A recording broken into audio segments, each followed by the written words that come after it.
Tak ingin ku paksakan cinta ini, meski tiada sanggup untuk kau terima. Aku memang manusia paling berdosa, hianati rasa demi keinginan sembuh.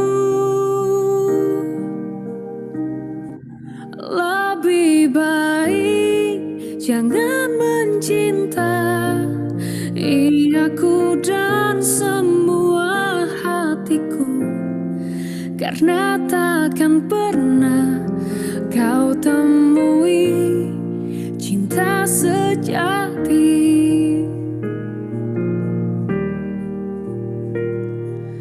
Berakhirlah sudah semua kisah ini dan jangan kau tangisi lagi. Sekalipun aku takkan pernah mencoba kembali padamu. Sejuta kata maaf terasa kan percuma, sebab rasaku telah mati untuk menyadarinya.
All right, good morning to Mr. Haris Tiajid, the presenters and the audience. First of all, let me introduce myself. My name is Talan Nevi Matasari and I will be serving as your moderator for today. I would like to thank all the presenters and the participants for joining this seminar. Before we start the presentation, I would like to let you know that there will be three presentations for this session. And the seminar is divided into two sessions, presentation and then question and answer with 20 minutes for each session. Without further ado, I would like to welcome the first presenter to deliver her presentation about the Indonesian subtitling of Calvin Joyner's utterances in Central Intelligence Movie, a study of strategies. All right, to Angeline Harjono, the screen is yours. Okay, thank you, Nefi. Okay, is my voice clear enough? Yes. Okay, Yes, thank you. Good morning, Sir Haris. Good morning, everyone. Let me share my screen first.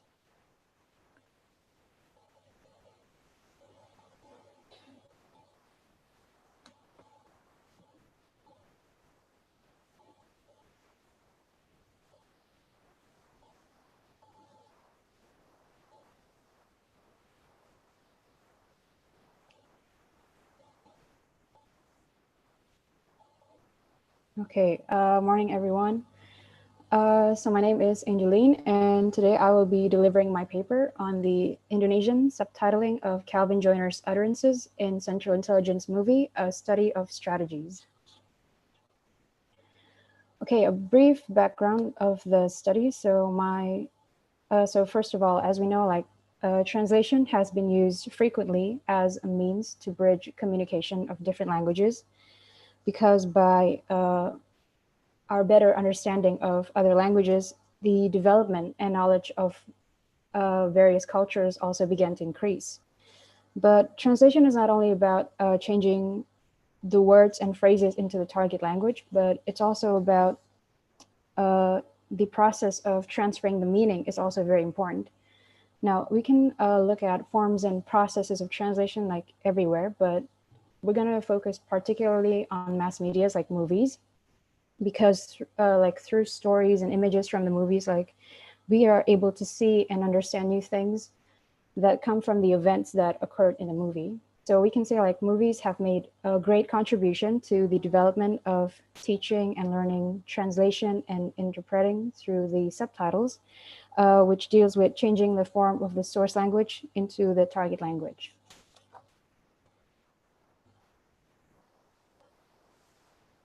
And this is my object of this study. So I chose a movie, an action comedy called Central Intelligence. So a brief introduction about the movie. It's basically an American-produced blockbuster movie filled with comedy that tells the story of two old high school friends who go on the run after one of them joins the CIA in order to save the world from a terrorist who intends to sell satellite codes. And I'm going to focus on the subtitling strategies that are applied in the Indonesian subtitle of the movie. Why I chose this movie to analyze is because I think this movie is very intriguing, because it's not the usual action films that talk about conflict between evil mobsters and authorities with crazy stunts and gunfight sequences. But I think this movie also resonates a plot with humorous sides, but it can also like project valuable life lessons. So that's why I chose this movie.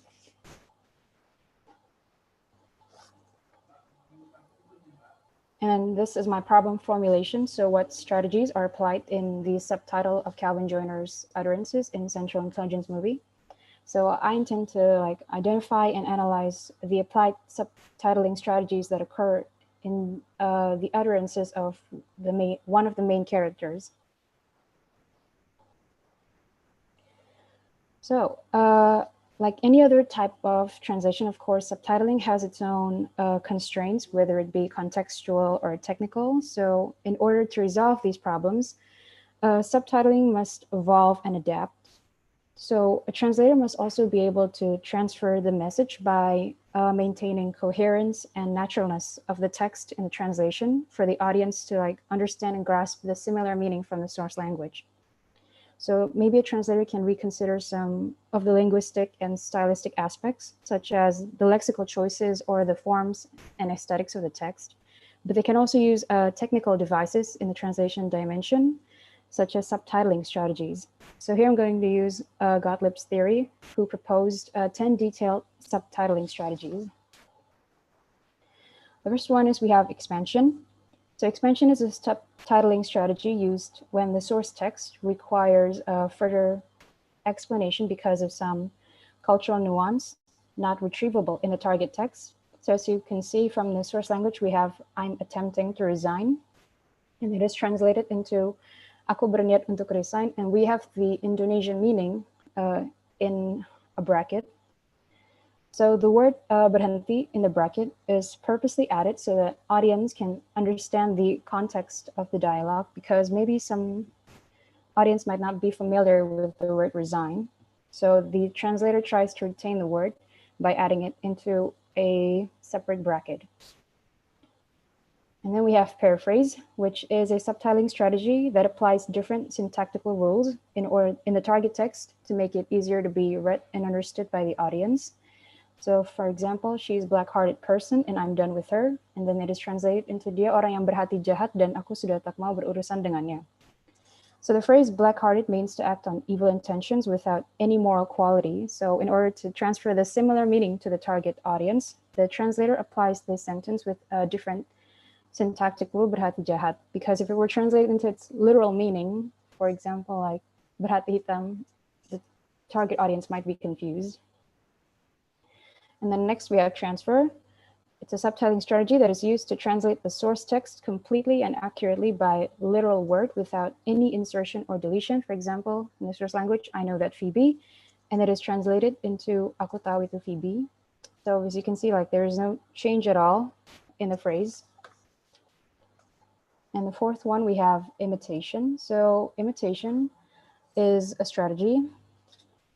It's an identical translation based on the written source language, so it maintains the same form, but it usually maintains the same form of names and names of people and places.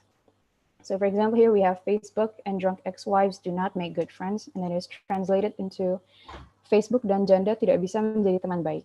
So Facebook is not translated at all because it is the name of a social media platform. So the translator maintains the name, because if it were translated into its literal meaning, it would make a whole different meaning. And then we have transcription.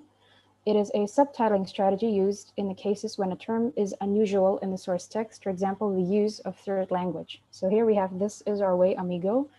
It is translated into "Ini adalah jalan kita, teman." So as you can see, the word amigo, which is from Spanish, indicates a third language outside of the source and target text. So the translator translates the third language word, amigo, into its equivalent meaning, which is teman in the target language. And then we have dislocation, which is a strategy adopted when the source text employs some sort of special effect. So this strategy, it prioritizes the effect of the translation rather than the content. So therefore, the translator translates the text word to word without changing the content. As you can see from the example, the translator maintains the form as it is, because if it were translated into a briefer dialogue, for example, it would lose the effect of the content. And the next we have condensation, which is a strategy used to make the translation text brief to avoid unnecessary utterances without losing its message.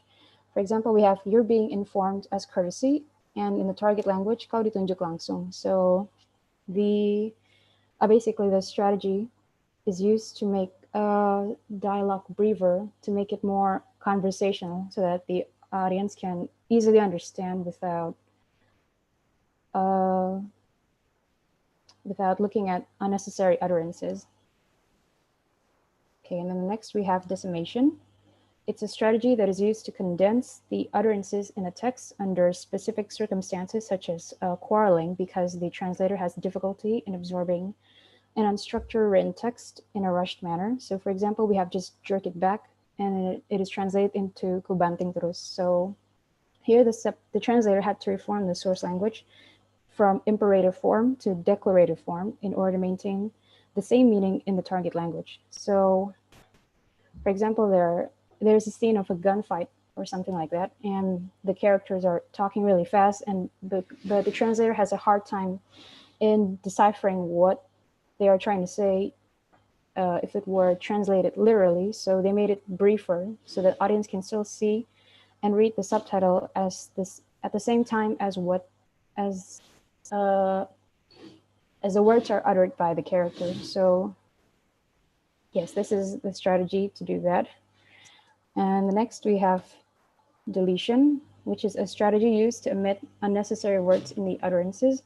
For example, we have "maybe you should go back to work too," and it is translated into "mungkin kau harus kembali bekerja." So the translator omitted the word "to" because it was unnecessary to be displayed. And in addition, the disappearance of the word had no significant impact on the content. And then last we have is resignation. So resignation is a subtitling strategy adopted when the translator cannot find any translation alternatives and meaning is inevitably lost. So as you can see from the source language, we have biatch, but in the target language, there is no translation because the source text holds no meaning in the target text. And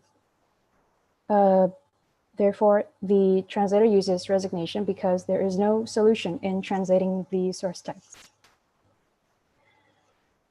Okay, so this is my research method. My research is a qualitative research applying library and explicatory methods.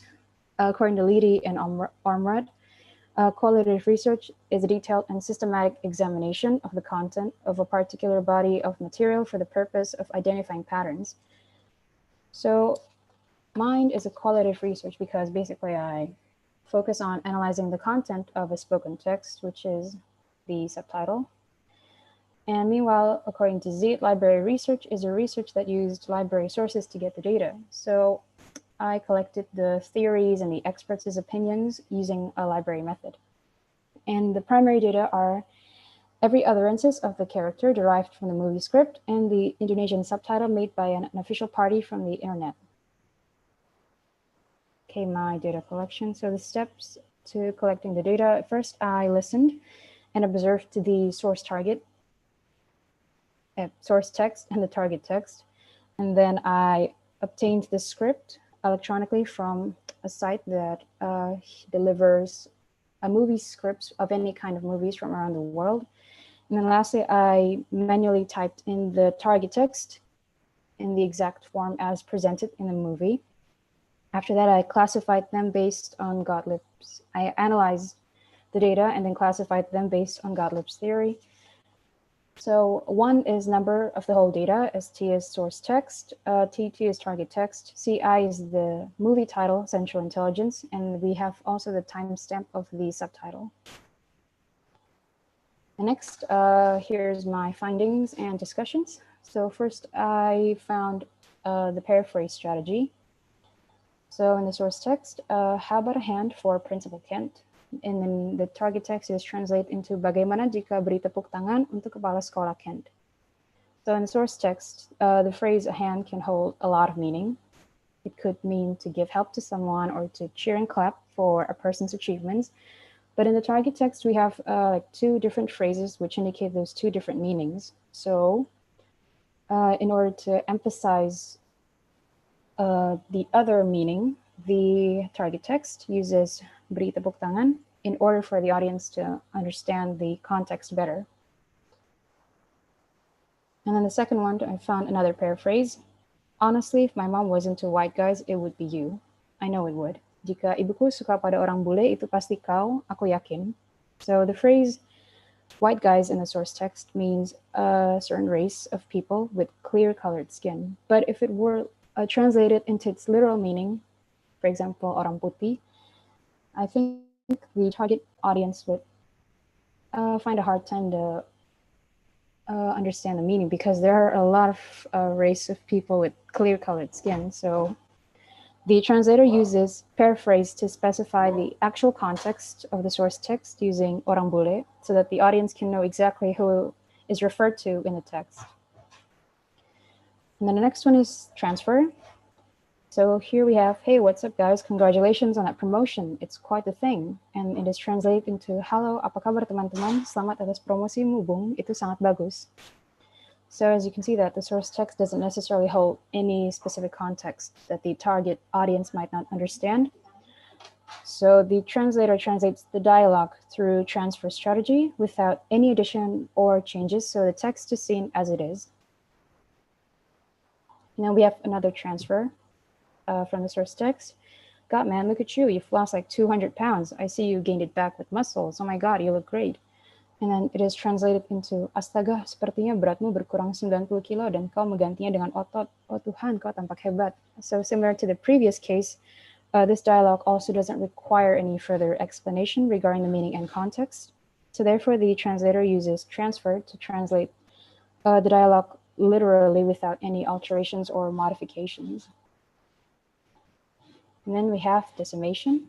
So as you can see in the source text, the character let out a repetition of the same words a few times, like whoa, slow, and hey. So it occurred because the character was in an alarming situation, which made him instinctively utter those words.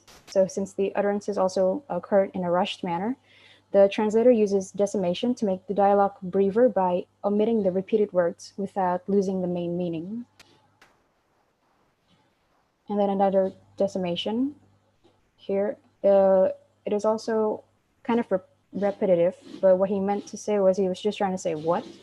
So the subtitle translator also uses decimation strategy to shorten the dialogue to make it more conversational and briefer without losing the similar meaning. And then we have deletion. In the source text, I just don't want to go, and it is translated into aku tidak ingin pergi. So the word just in the source text, which means hanya in Indonesia, is omitted by the translator because it holds a semantic meaning with no impact in the context. So therefore, the translator uses deletion strategy to omit the unnecessary word. And then we have imitation. As you can see in the source text, Darla Magakian, yucky gucky, didn't she have a lazy eye or something? And in the target text, the translator also maintains the same form of the name because Darla Magakian and yucky gucky refer to the name and nickname of another character. So therefore, the translator uses imitation strategy to maintain the same form of the character's name. And then we have another example of imitation. Here we have Boston. So I think you all would instantly know that Boston refers to a city located in the United States. So the translator maintains the same form through imitation strategy because it is the name of the place. And then we have condensation. So condensation, the source text, for example, kiss the ring goodbye, and it is translated into ciuman perpisahan. So in the source text, the phrase kiss the ring goodbye refers to an idiomatic meaning, which is farewell. However, the target audience might not understand that phrase. Therefore, the translator uses condensation to avoid misunderstanding. And then we have another example of condensation. So the guy who got beaten up by Trisha DeMarco homecoming, and then it is translated into yang pernah dipukul Trisha DeMarco. So in the source text, the phrase the guy is not translated in the target text. And also the phrase at homecoming is also not translated because these two phrases were unnecessary to be displayed. And because the translated target text is already quite understood by the target audience. So the translator uses condensation to convey the similar meaning in a briefer context. And then we have expansion. This is Pornhub, and then it is translated into ini adalah pornografi. So the word Pornhub in the source text indicates a website specified on porn content. But if it were translated literally, the target audience might not understand since this site doesn't exist in the target country. So the translator uses expansion to explain this term by using the word pornografi so the target audience understands better. And then the last one, we have resignation. So here we have the phrase one shot. Apparently, it doesn't exist in the vocabulary of the target audience, so it is not translated. So the translator uses resignation because there is no equivalent translation. Okay, so this is my conclusion. So based on the analysis above, there were 8 strategies that were used in translating the subtitles. We had paraphrase, transfer, decimation, deletion, imitation, condensation, and resignation.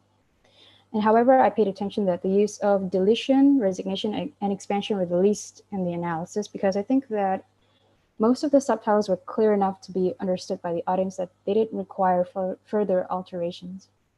And I think the translator was able to find out how to make the audience understand by applying the right strategies.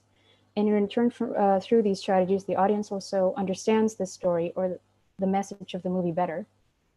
So I think overall the subtitles were perfectly crafted and distributed well to the audience because the subtitles delivered similar details as a source language. And in addition, the subtitles also used words that were habitually used in the target language, which made it easier for the audience to understand.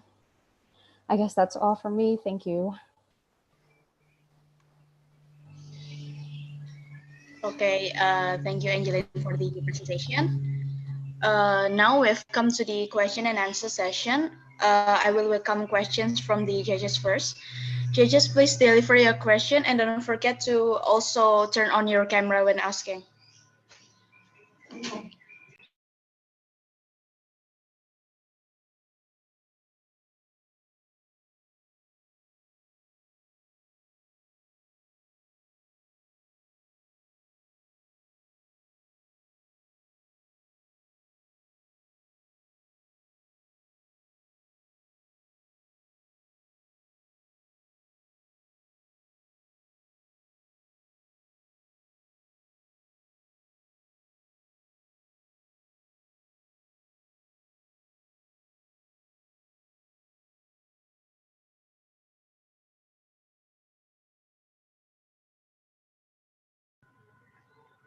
Judges?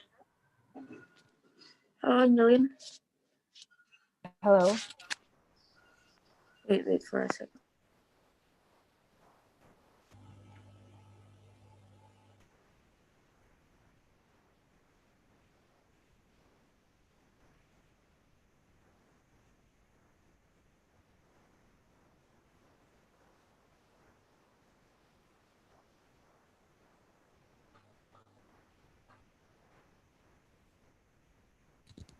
Hello. Yeah, hello. So good morning. Morning. My question for Angeline is, in the example of expansion strategy, why did it use resign instead of mengundurkan diri? Okay. Thank you for the question. I guess it depends on the translator, but I think maybe the translator decided to use resign because it could be that he wanted to adjust the timing as when the character was talking. So he decided to make it make the text short so that the timing meets when the character is talking. Does that answer your question? Yes, thank you. Okay, thank you.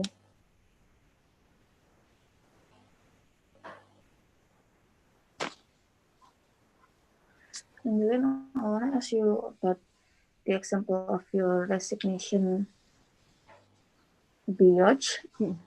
How can you deliver the meaning if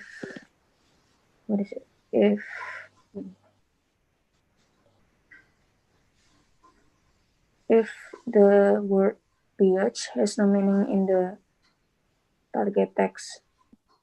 Okay, thank you. I think maybe the translator should have just put in the text as it is. Maybe they can put biatch in italic form so that maybe the audience can still understand what the character was trying to say, even though it has no translation. Because if they left it blank, I think the audience might be confused on what that character was trying to say and what biatch is. I think that's it. Does it answer your question? Yes, thank you. Okay, thank you. Angeline, Yes. I wanna ask why you use Gottlieb's theory. Just that. Okay. Yeah, thank you. I did some research on which theory that I should use, but I decided to use Gottlieb's because mainly I found his theory to be intriguing, and he had a lot of he formulated 10 strategies, so that was quite many, and I was fascinated by each and every one of them. So I chose that strategy to use for the research. That's it. Okay, thank you. Thank you. All right, all the judges have delivered their question, and I will welcome the question from the audience. Audience, you can deliver your question by clicking the raise hand button or type your question in the chat box.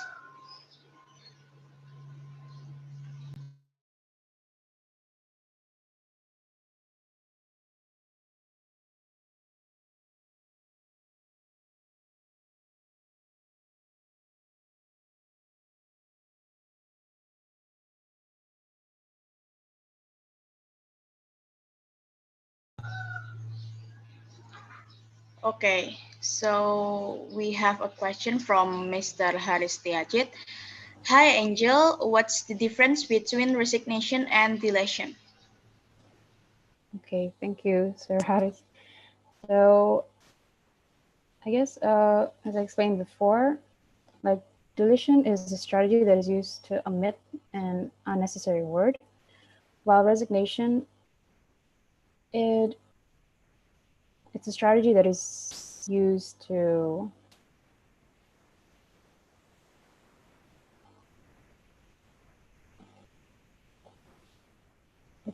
basically it's a strategy that omits the whole translation because that certain maybe phrase or word in the source language doesn't exist in the vocabulary of the target audience. So I think maybe resignation is also unintentional because maybe the translators don't know whether every phrase is understood by the audience. So the resignation is unintentionally used, while deletion is intentionally used because that word was understood, but it was also unnecessary for the audience because it also has no semantic meaning. I mean, no impact to the content if it were deleted. I guess that's the difference. For what reason a subtitler was allowed to do resignation? What reason? Because there is no equivalent translation, so the translator is allowed to do resignation. But I guess that also depends on the media company or something like that. So resignation is unintentional. Okay. I mean, while deletion is intentionally done, I mean, resignation, maybe the translator couldn't find the translation equivalent, and maybe their last resort was resignation. So they couldn't like translate the text whatsoever, so they decided to do resignation.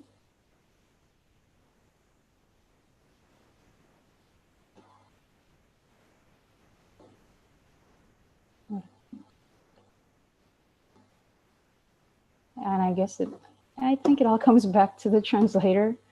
So if the term is important, they should have just kept the text on the, they should have kept the subtitle on because the term was important and the audience, regardless of whether they understood or not, they could still see what the character was trying to say. So I guess, yeah, I think that will affect the understanding because that's why I thought that the translator should have just left the subtitle on the screen so that the audience can still see what the character was trying to say.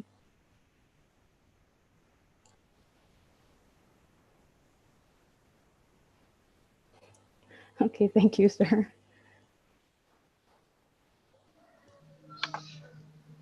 Okay, is there any other question from the audience?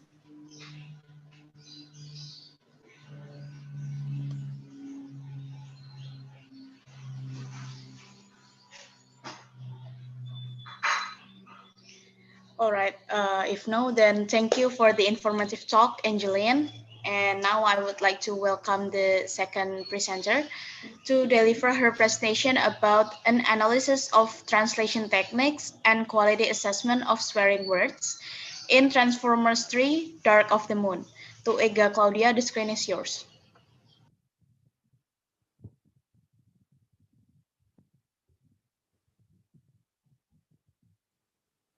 So thank you for the opportunity.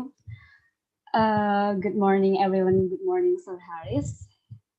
So today I'm going to explain my research or my study on the analysis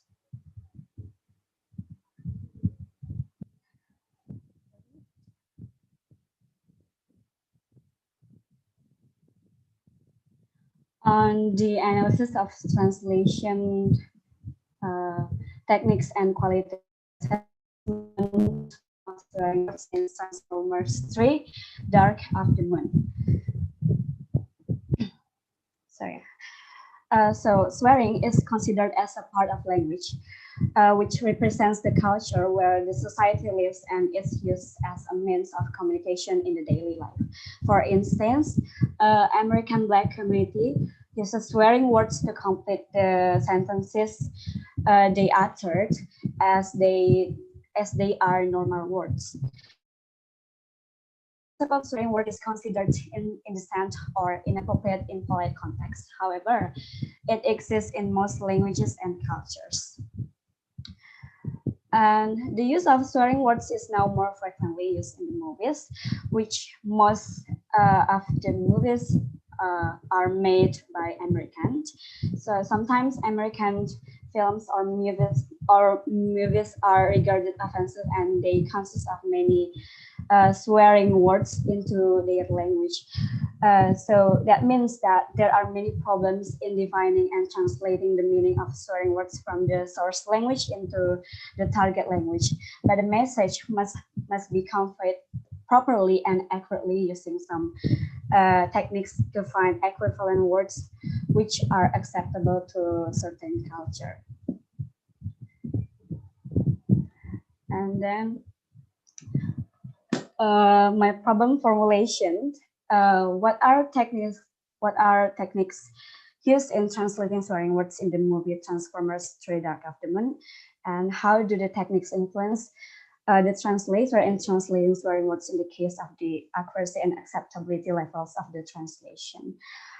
While my research objective is divided into two. The first is to find out what techniques used by the translator in translating the swearing words in the movie Transformers: Dark of the Moon, and then to reveal how the techniques used by the translator in translating the swearing words influence the accuracy and acceptability level. So for the theory of translation techniques, and I use Baker's theory. So she proposed the 10 techniques of translation. The first is translation by a more general word. So this technique is the source language word using a more general word in which covers the professional meaning. And then we have translation by a more neutral or less expression word, which less expressive words are usually used by the translator to reduce the degree of offensiveness in order to make the words accepted in the target language. And next is translation by cultural substitution. So this technique is to give a familiar concept without neglecting the norms which exist in the reader's or audience's community in order to make it accessible to people from other culture. And translation using a loan word or loan word plus explanation. So the translator using loan word not because there is no equivalent word in the target language, but it is used because there is an opinion that loan word represents the image of modern, smart, and high class. And then translation by purpose using related words. So this technique can be used if the concept of the original word is lexicalized to the target language word. And then I have translation by purpose using unrelated words. So the paraphrase technique still can be applied even though the concept of source language word is not lexicalized to the target language text. And next is translation by omission. So this technique is allowed in the translation process as long as the omitted word is not significant to the development of the text. And next, I have translation by illustration. So this technique shows the meaning of a word which has a physical entity by giving an illustration. The translation using an idiom or expression of similar meaning and form. So in this technique, the translator tries to find out the translation of the original word or expression in the target language, which has the same meaning and the same lexical item. And the last but not least, the translation using an idiom or expression of similar meaning but dissimilar form, or idiom or expression of the source language text which has similar meaning but has different lexical item in the target language text may be translated using the similar form but must express the same meaning. And For the theory of the quality assessment, I use Nababan theories. So there are three criteria used for translation quality assessment. The first is accuracy, acceptability, and readability. So the accuracy is not dope an important aim in translation, but it is also important to bear in mind that the use of common target language patterns, which are familiar to the target readers, plays an important role in keeping the communication channels open. Acceptability is how a translated text correctly reflects the target culture, norm, and linguistic roles. In essence, the translation must comply with the locally acceptable rules in terms of language style, whether slang is involved or not, even multi-meaning words in the certain cultures. And I have readability is a way of finding the best translation methods and techniques to fit with the source text so the readers can easily understand them. And then we move to the methodology. First is areas of research. So this research focuses on the text analysis and translation research, both of the source text and target text. And the object of the study is the movie transcript in the American science fiction action movie entitled Transformers 3: Dark of the Moon, directed by Michael Bay. And then we have a method of the study. So this research employs qualitative descriptive method in analyzing the way in which swearing is translated and to know the accuracy and acceptability of the translation.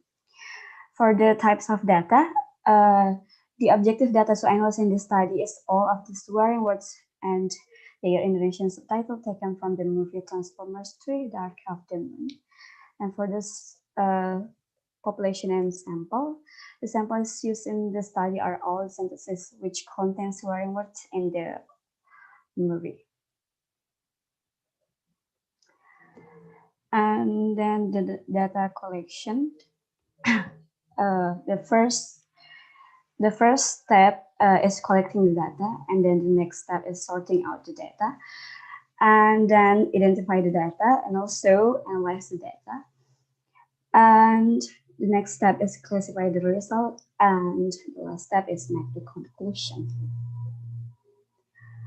So move to the result and discussion. So yeah, here's my result and discussion. I put four data examples on my presentation. The first is translation by a more neutral or less expression word. So as you can see here on the table, the word asshole, is translated into menyebalkan. So the word asshole can be meant as an offensive term for the anus or an offensive term that deliberately insults somebody's value or importance. However, in this context, the word asshole does not refer to the anus, but it is used to insult somebody in order to express the speaker of the swearing word's emotion. So that's why it is categorized into translation by a more neutral or less expression word. And then the next, I have a translation by omission.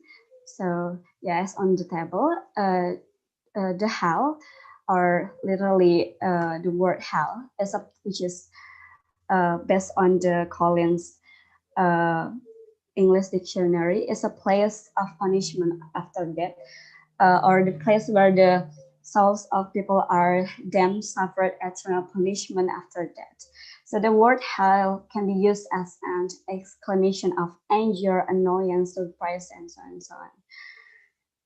But as we can see through the target language, that the translator omits the swearing words. So it is not translated and so the translation has no emotive effect at all. And then as we can see here, the word shed, which is according to Collins English Dictionary, literally means faces or excrement.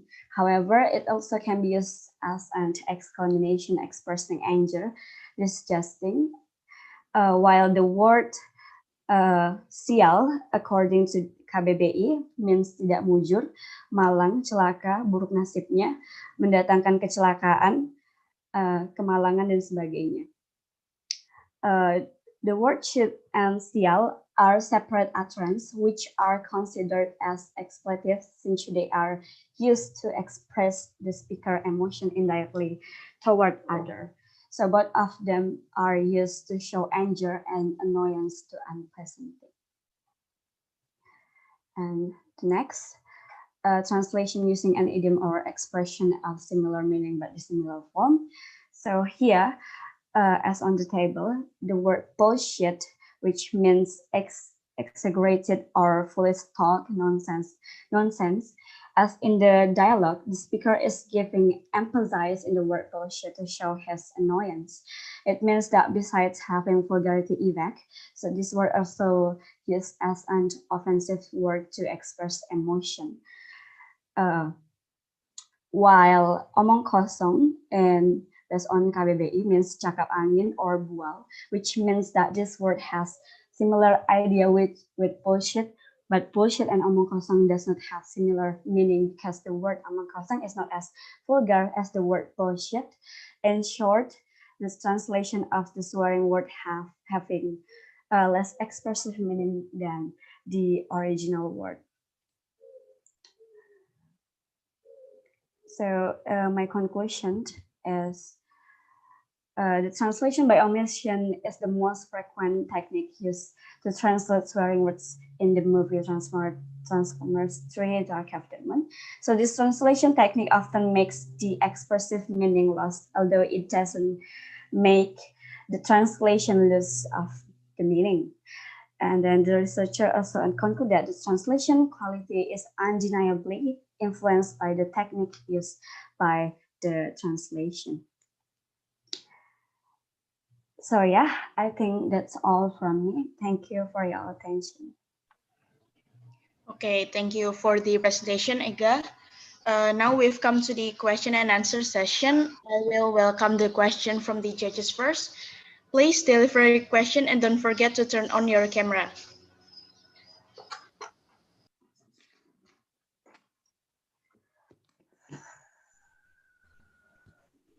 Okay, good morning, Ega. Good morning, Timmy. So my question is, why most swearing words are omitted to the target text? Okay, thank you for the question. Based on my analysis, it is because the omitted word of swearing word is not significant to the development of the target language. I hope it will answer your question. All right, thank you.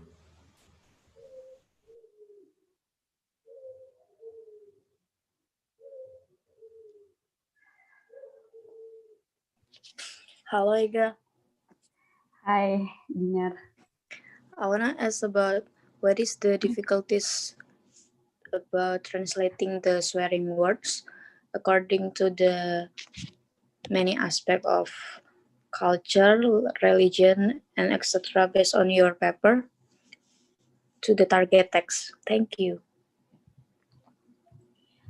Thank you for the great question. I think the most difficulty in translating the swearing words for these aspects is finding the most appropriate words of successfully reflecting of the cultures or even religious aspect in the target text or language, since every culture, every religion has different terms, has different activities from one to another, and also materials culture of each place as well. That's it. Thank you, Ega. You're welcome. Hello, Eka. Hi, Nika. So I want to ask, according to your theory, how can you conclude if the translation is natural or acceptable? Because I don't see if there is any criteria or format in scoring the data. Thank you. Okay. Well, Nika, I actually use Shadowworth and Cowie's theory for acceptability on my quality assessment. So it's not Baker's theory actually, and yeah, it has format or method in scoring the data. So there will be a questionnaire that will be given to the person uh, who assesses, and they will evaluate and rate each datum dealing with quality assessment, including acceptability itself. So then the scale of the score is used to determine the level of acceptability translation. So yeah, I hope I answer your question.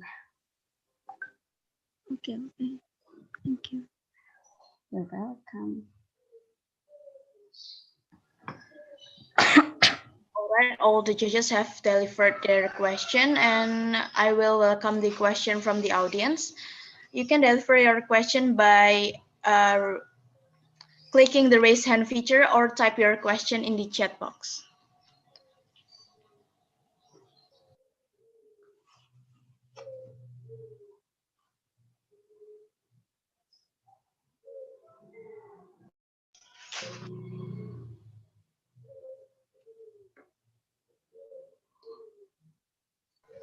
I think we have a question from Mr. Haris. Hi, Ega. You also you mentioned acceptability and readability, but I couldn't find those in your analysis.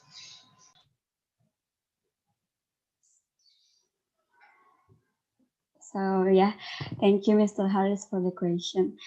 Yeah, I actually my research just employed two criteria in evaluating the translation quality, which are the accuracy and acceptability only. So there is no readability.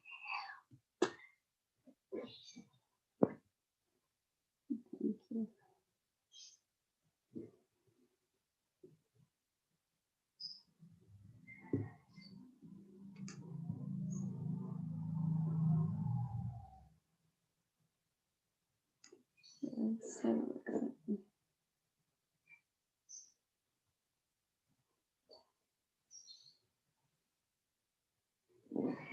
Uh,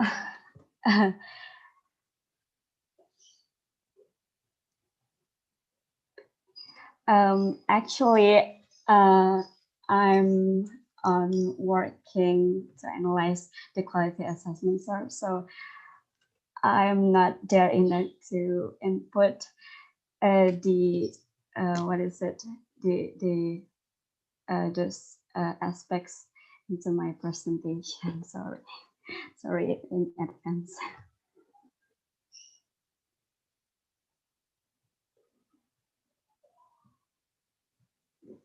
You're welcome, sir.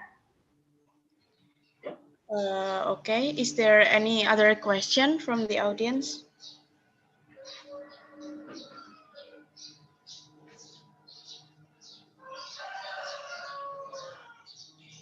Okay, if no, then thank you for the interesting talk, Ega. And now I would like to welcome the third and the last presenter to deliver her presentation about strategies on cultural translation of wordplays in a series of unfortunate events, Lereng Licin. All right, to Anggita Wita, the screen is yours. Okay. Can you hear me? Yes. Wait. Can you see my screen?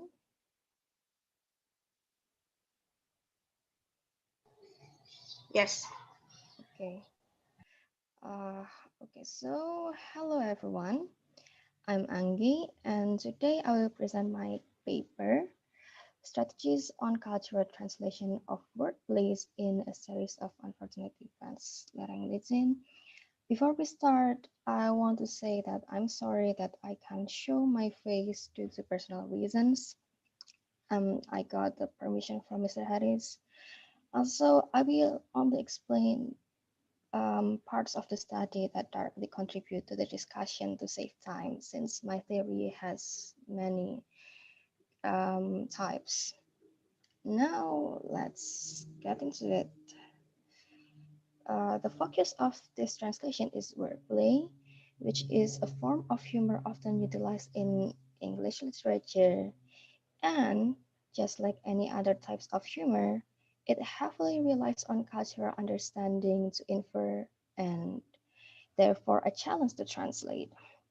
So it's not hard to imagine that works that has an abundance of wordplay such as children's literature is even more challenging to translate compared to literature of other age groups, even if they have wordplays in them. As it requires cultural understanding, it makes sense that cultural translation would be needed in the process of translating humor, say in applying strategies for one. Alternatively, it can be used to analyze said process, which is what the study does. Specifically, the study identified the translation strategies used for the workplace and analyzed how they cater to the cultural translation. And now onto the object of study. As we can see here, there are two objects in the study. They are both children's literature, so there are loads of wordplays in it. The source text is the 10th book of a series of unfortunate events entitled Slippery Slope. It was released in 2003 by HarperCollins and authorized by Lemony Snicket. As I've mentioned in the paper, Snicket has a unique writing style reflected in this book. He likes to use wordplay based from rarely used vocabularies, pop culture references, and historical information. In comparison is its Indonesian translation entitled Lereng Licin. It was released in 2008 by Gramedia Pustaka, translated by Primadona Angela. And now we are on the theories. There are three theories that is applied in the study. The first is cultural translation analysis. Honestly, this theory has a strange history. It is one of the oldest translation interdisciplinary to exist, but its definition and theorization remain vague for years, which is why it may be unfamiliar to most of you.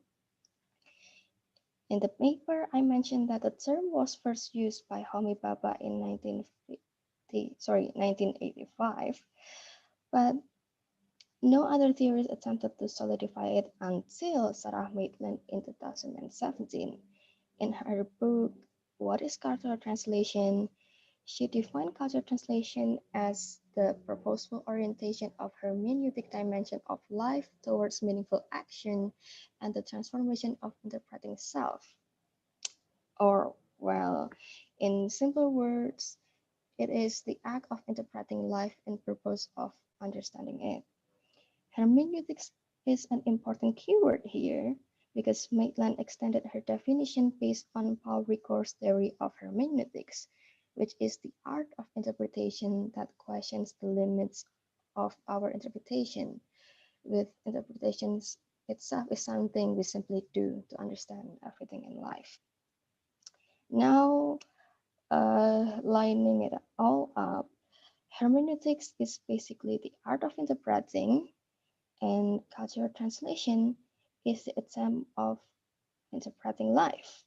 Life itself is defined by Maitland as a text constituting every information, those which are explained by words, and goes beyond that to every other cultural aspects that supports those words and shape our life in society.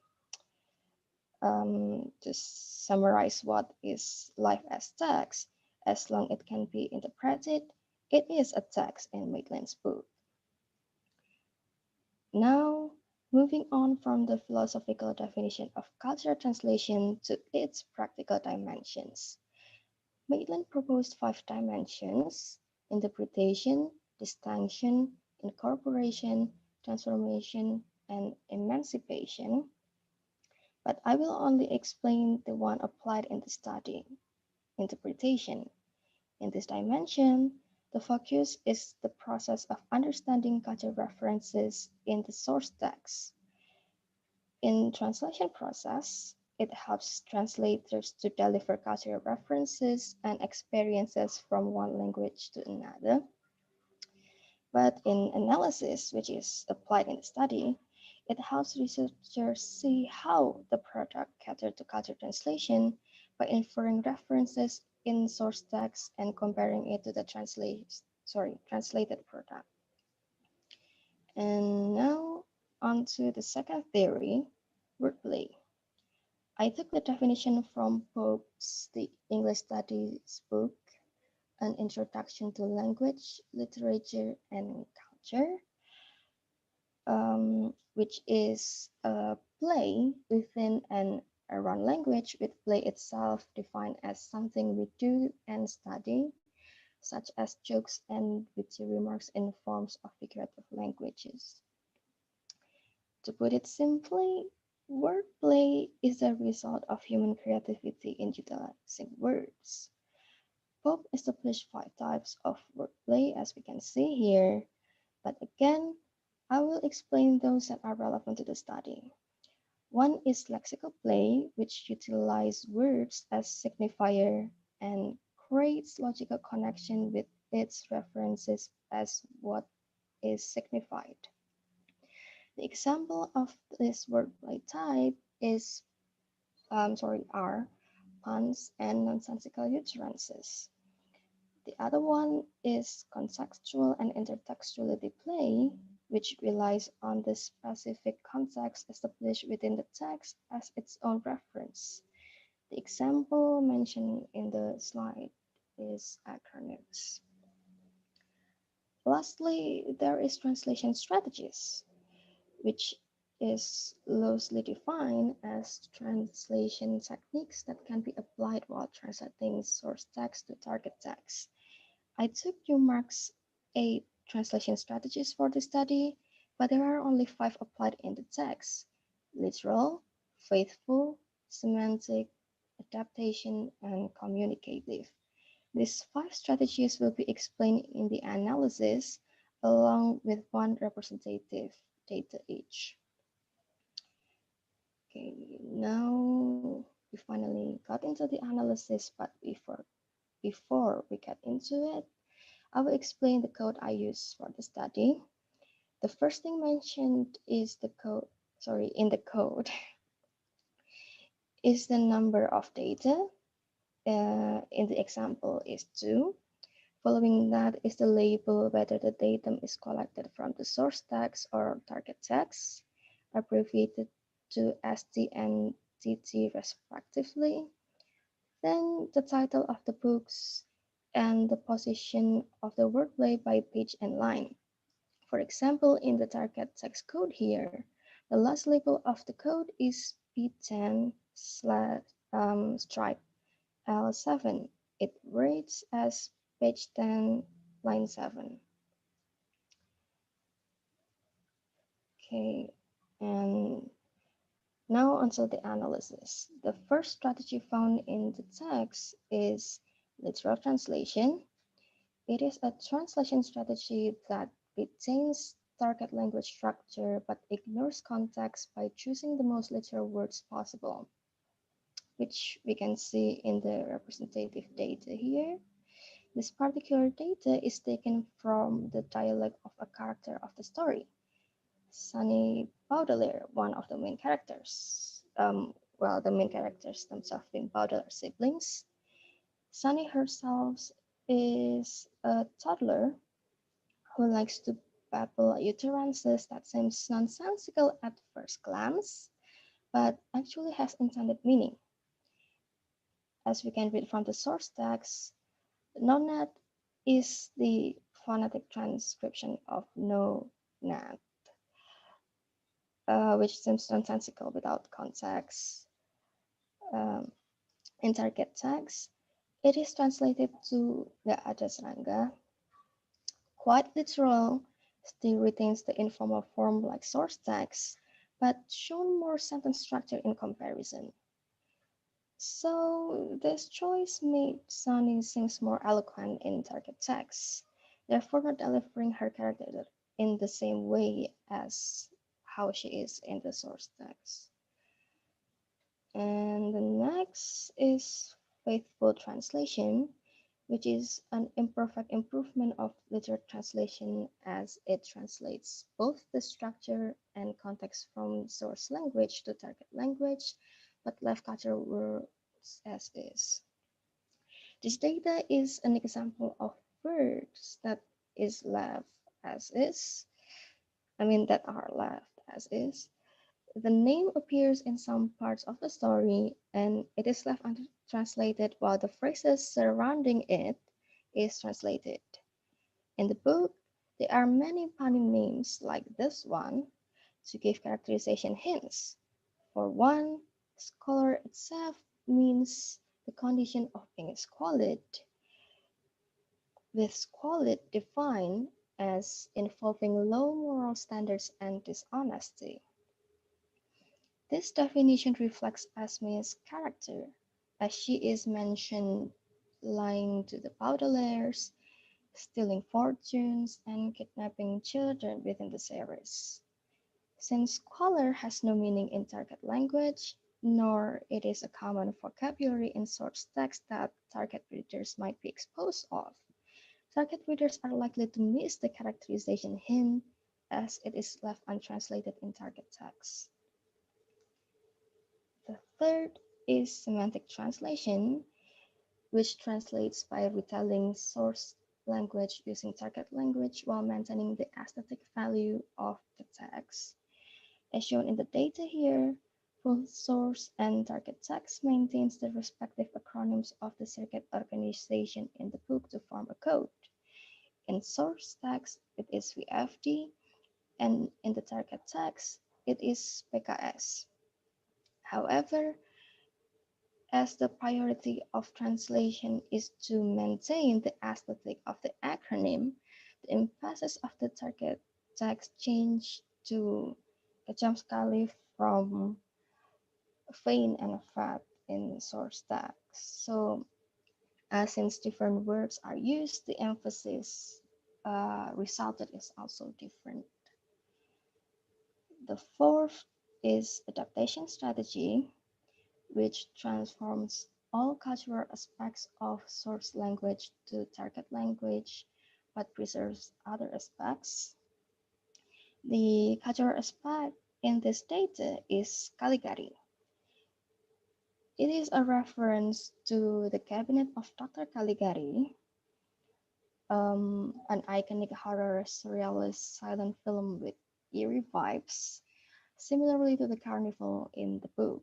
So Caligari Carnival itself is the name of carnival in the book, and Caligari is used as the pun to explain the vibe of the carnival itself.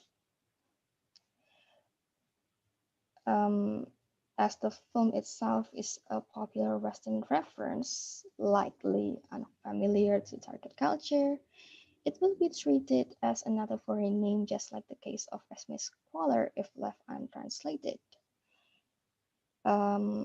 So here I infer that the translator is trying to avoid this by replacing Caligari with Carnivora in target text. This is not a random choice, since the previous book, To Slippery Slope, was translated as such. As we can see here, the Carnivorous Carnival, the previous book is translated to Indonesian as Carnaval Carnivora. Not to mention, it should be more familiar to target readers compared to Caligari. The downside of this choice is that the translated name does not evoke the same eeriness as the source text. Finally, the last strategy found in the text is communicative translation, a strategy that engages readers' understanding by providing as much context as possible on the cultural references. In this data, the context is delivered via footnote. I did not put it in the slides here, but in target text, it simply points out that Rosebud is a reference of Citizen Kane, a popular award-winning film in 1941. To explain the connection of Rosebud to the story, however, requires a lengthy explanation, so bear with me. Citizen Kane told a story of a reporter that tries to find the meaning of Rosebud, Kane's last word, by asking his closest people. As these people told him that they knew, let me try again. As these people told him what they knew about Kane, flashbacks would play to illustrate their story. But at the end, nobody knows what Rosebud means, so the reporter gave up. Only after that, the film shows the word Rosebud printed on a snow sled appeared multiple times in the flashbacks, getting burned by Kane's house workers. Now, relating back to Slippery Slope, this reference parallels with what happened in the story before Sunny uttered Rosebud. The Baudelaire siblings tries to bargain their safety to the villains of the story. They claim that they knew the location of Sugar Bowl, a mysterious item that breaks the mystery organization in the story, VFD. But since the bargain didn't yield any positive result, Sunny uttered this word, explained afterwards by the narrator that in some situation, the location of a certain object can be much more important than being outnumbered, motivating her siblings to run away from the villains and pursue the location of the Sugar Bowl. By uttering this word, Sunny reminded her siblings that the item, the parallel in Citizen Kane, it would be the sled, and in Slippery Slope, it would be the Sugar Bowl, is the true key of the story, not necessarily the people in concern. Unless one know the reference of Rosebud, they can't make a connection between the wordplay and the story. So, just like the case of Rosebud in Citizen Kane, the message is lost because the reference is left unexplained. Now we have reached the conclusion. Based on the representative data, it can be inferred that each translation strategy are utilized for different purposes. First, the semantic translation strategies prioritize the form of the word place, albeit forsaking translating the meaning in most parts. Second, faithful and communicative translation strategies avoid transforming cultural vocabulary and or references. And lastly, literal and adaptation strategy transforms a part of the wordplay into a familiar vocabulary for target readers.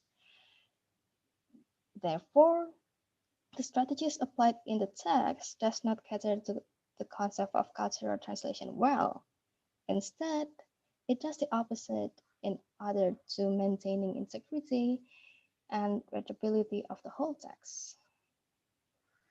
And that is all from me. Thank you for your attention.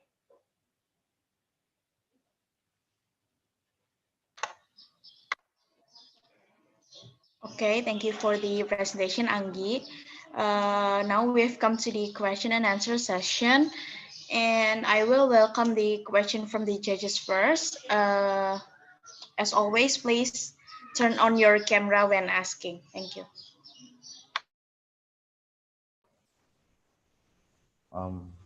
Good morning, Anggit.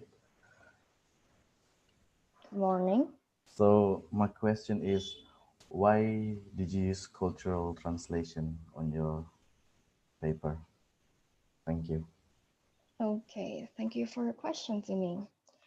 I choose this theory because the references used in this book often strays far from the context of the book itself and more to history and pop culture specific to Western people.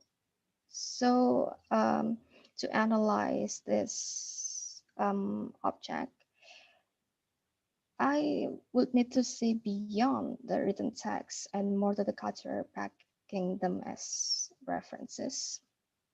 And that is why I think culture translation is the perfect bridge to deliver my analysis. After all, it practically does what I need to do, looking beyond the written text. I hope that answered your questions. Ranggit, thank you. Okay. Hello, Anggit. Hi. I want to ask you about, is every cultural translation is necessary for every translation work, including your study, including your object of study? Oh, yeah, okay. Okay, thank you for your question. I think it depends on the priority of the translator themselves. For example, in the study, we can see from the presented findings that the translator choose to maintain readability of the text, therefore adjusting the translated product based on the common knowledge of target culture and readers. So it makes sense for her to abandon cultural translation on most parts, but different texts may get different treatment. Does that answer your question? Yes, thank you.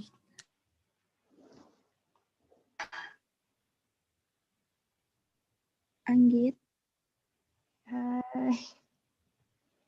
okay, I wanna ask a question. So in your opinion, why the translator choose to prioritize readability over the causal translation of the text?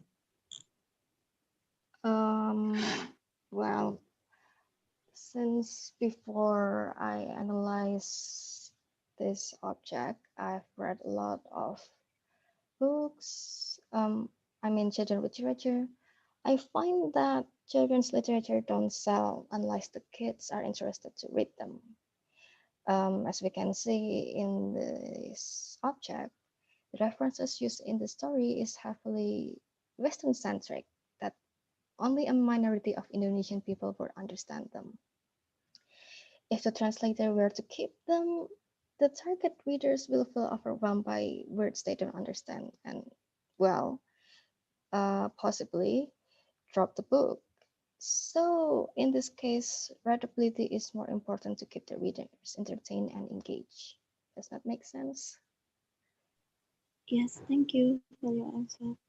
You're welcome.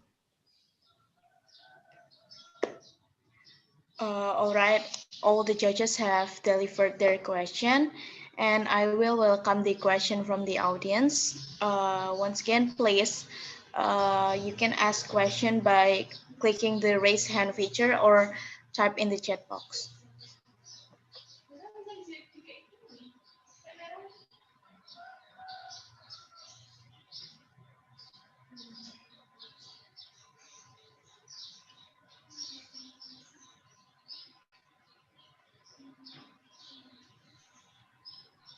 Okay, if there's no question.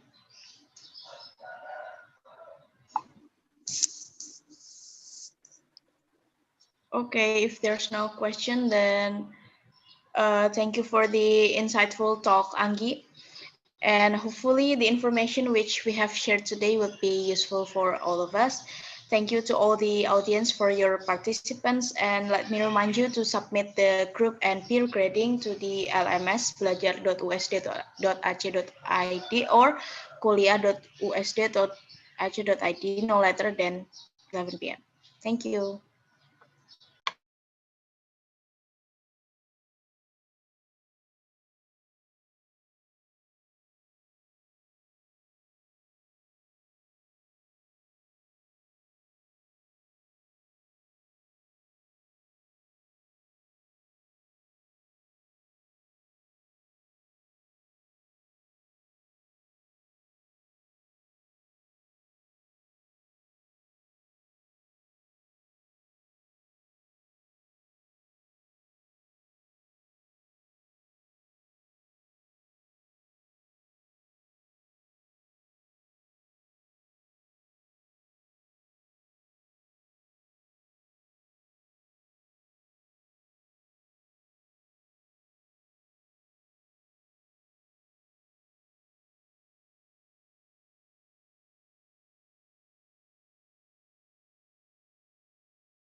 menyadarinya.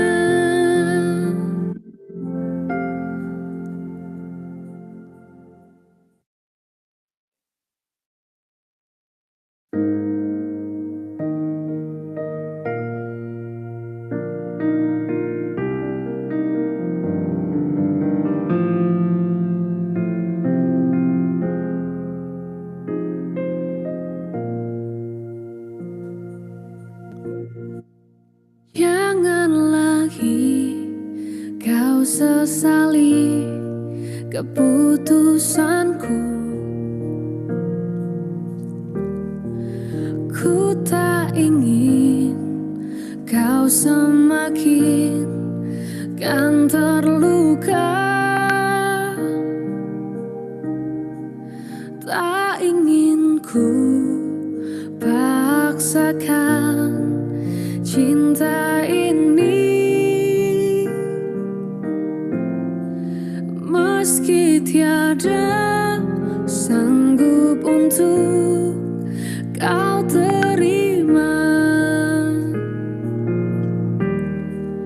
Aku memang manusia paling berdosa. Hianati rasa demi keinginan sembuh. Lebih baik jangan mencintai aku dan semua hatiku, karena takkan pernah kau temui cinta sejati.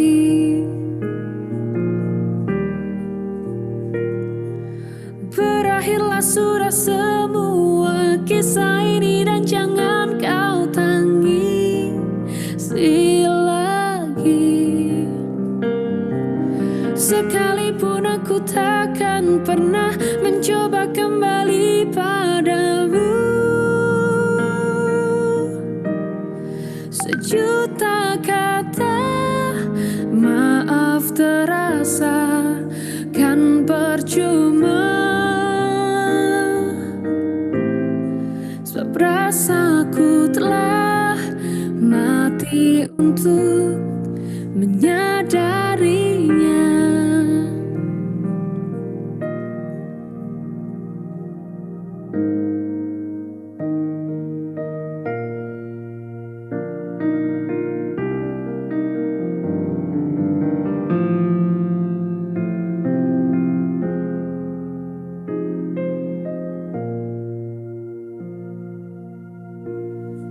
Semoga saja kan kau dapati hati yang tulus mencintaimu, tapi bukan aku.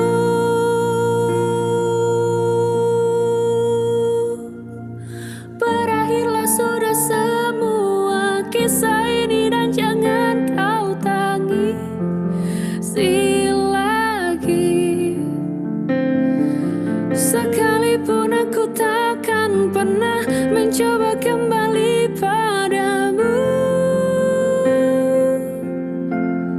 Sejuta kata maaf terasa kan percuma, sebab rasaku telah mati untuk menyadarinya.